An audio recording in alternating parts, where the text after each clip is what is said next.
باپا بن برخیا، باپا جانی الیاس قادری صاحب امیر اہل سنت،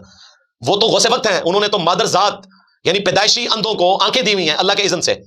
یہ تو ان کے اسٹیج سے کرامت بیان ہوئی ہے، تو ہم نے تو بندہ ڈھونڈ لیا حضرت عیسیٰ علیہ السلام کا نائب دنیا میں، حضرت باپا جانی باپا بن برخیا، جس طرح کہ وہ آصف بن برخیا تھے۔ تو اگر تم ڈبہ پیر لٹکن شاہ المعروف خرم بن برخیا کو نہیں مانتے تو امیر اہل سنت ابو البلال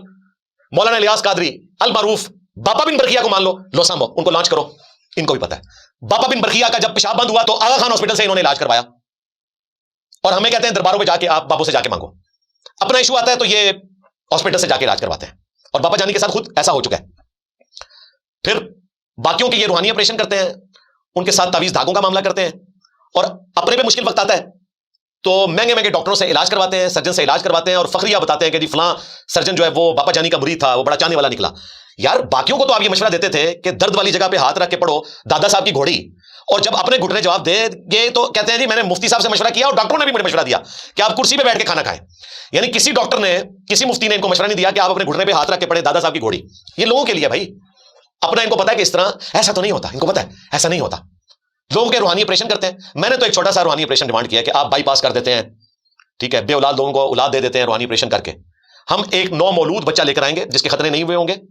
آپ نے نگاہ مار کے بغیر بلیڈ چلائے روحانی طریقے سے آپریشن کرنا ہے، ان نگاہوں کے ذریعے جن کے ذریعے آپ بائی پاس جیسا مشکل آپریشن جس میں گرائنڈر چلا کے پسلیاں الگ کی جاتی ہیں اور دل نکال کے باہر رکھا جاتا ہے اور باقاعدہ دوبارہ سے ان پسلیوں کو جوڑا جاتا ہے، اتنا مشکل آپریشن پرفارم ہوتا ہے، نگاہ مار کے آپ کر دیتے تھے۔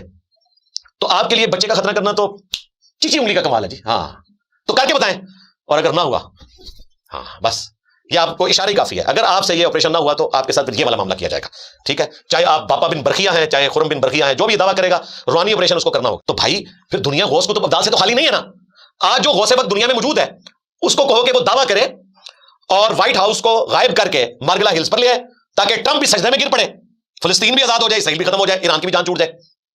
آج کے غوث کو کہو خواہ وہ قبر میں ہے یا قبر سے باہر ہے، کسی درخت کے نیچے بیٹھا ہوا ہے پورے کپڑے پہن کے، کیونکہ وہ کہتے ہیں کہ یہ جو ہوتے ہیں نا وہ صاحب شریعت ہوتے ہیں، یہ کپڑے پہنتے ہیں، جو کپڑے اتارتے ہیں وہ مرزوب ہوتے ہیں، جو کپڑوں سمیت بیٹھے ہوتے ہیں نا وہ سالک ہوتے ہیں، تو یہ کہتے ہیں سالک ہوتے ہیں یہ۔ تو اپنے اس غوث کو کہو کہ بھائی وہ اسٹیچو آف لبرٹی غائب کرے جو فرانس نے گفٹ کیا تھا امریکہ کو، اور لا کر راوی کے پل کے اوپر رکھے، تو بھی پورے کا پورا امریکہ مسلمان ہو جائے گا، معاملہ ہی ختم ہو جائے گا۔ یہ اتنی جنگیں اتنی مصیبتیں جو ہم کاٹ رہے ہیں پوری دنیا کلمہ پڑھ لے، کیونکہ آپ نے خود کہا ہے کہ دعویٰ کر کے بھی کرامت ہو سکتی ہے، تو بھائی ایک ٹکٹ میں دو مزے تو نہ کرو۔ پہلے جب ہم کہتے تھے کہ دعویٰ صرف پیغمبر کر سکتا ہے وہ بھی اللہ کے اذن سے، اور ختم نبوت کے بعد وہ بین ہے، کیونکہ اب تو نبوت ختم ہو چکی ہے، اگرچہ چشتی رسول اللہ، تھانوی رسول اللہ، شبلی رسول اللہ، صادق رسول اللہ لوگوں نے دعوے کیے ہیں لیکن وہ تو جھوٹے تھے نا، میں نبی سا ہے ہی کوئی نہیں، تیرے بابے تھے شاہی کوئی نہیں۔ ویسے آپ کو بتا دیں جی بخاری مسلم حدیث ہے 30 جھوٹے دجال آئیں گے قیامت سے پہلے۔ جب ہم 30 کی گنتی شروع کرواتے ہیں، مسلمہ کذاب، اسود، سجا، چوتھے نمبر پہ غلام احمد قادیانی، اور بھائی قرب قیامت ہو چکی ہے، آپ کہہ رہے ہو کہ قیامت قریب آ گئی ہے کیونکہ انجینئر کا فتنہ آیا ہوا ہے، تو یہ 4 پہ گنتی کیوں ختم ہو جاتی ہے؟ باقی کدھر کے؟ اور تک لینا چشتی رسول اللہ، تھانوی رسول اللہ، شبلی رسول اللہ، صادق رسول اللہ نکلائے تھے، دھیان کریو۔ تو اب انہوں نے ایک نیا راگ لاپنا شروع کر دیا کہ انجینئر صاحب جو یہ دعویٰ کر رہے ہیں کرامت کے پوائنٹ آف ویو سے یہ بالکل غلط ہے، جو بابے ہیں وہ دعویٰ کر کے بھی دکھا سکتے ہیں جس طرح کہ حضرت آصف بن برخیا نے کیا تھا، اور اگر حضرت سلیمان علیہ السلام کا امتی یہ کر سکتا ہے تو نبی صلی اللہ علیہ وآلہ وسلم کا کوئی امتی کیوں نہیں دعویٰ کر کے دکھا سکتا؟ تو دکھا سکتا ہے۔ ہم نے کہا نکالو، بندہ نہیں نکل رہا، اور پھر میں نے ان کو پھکی بھی دی ہے کہ اس طریقے سے آپ نہ کہا کریں کہ اگلے انبیاء کو جو کچھ ملا اس امت میں ٹرانسفر ہو گیا، ورنہ ایک معجزہ میں آپ کو ایسا بتاؤں گا جو آپ نہیں نکال سکیں گے۔ ہاں، حضرت عیسیٰ علیہ السلام بغیر باپ کے پیدا ہوئے ہیں، تمہارا کون سا باپ ہے جس کا باپ نہیں ہے؟ جب میں یہ بات کروں گا تو آپ اس کا مطلب سمجھ رہے ہوں گے، یعنی آپ یہ تعارف کروائیں کہ یہ فلاں غوث وقت ہیں جن کا باپ ہی نہیں ہے، لوگ سمجھ جائیں گے کہ یہ غوث وقت کیا ہے۔ تو تمہاری ڈاکٹرن اگر میں مانوں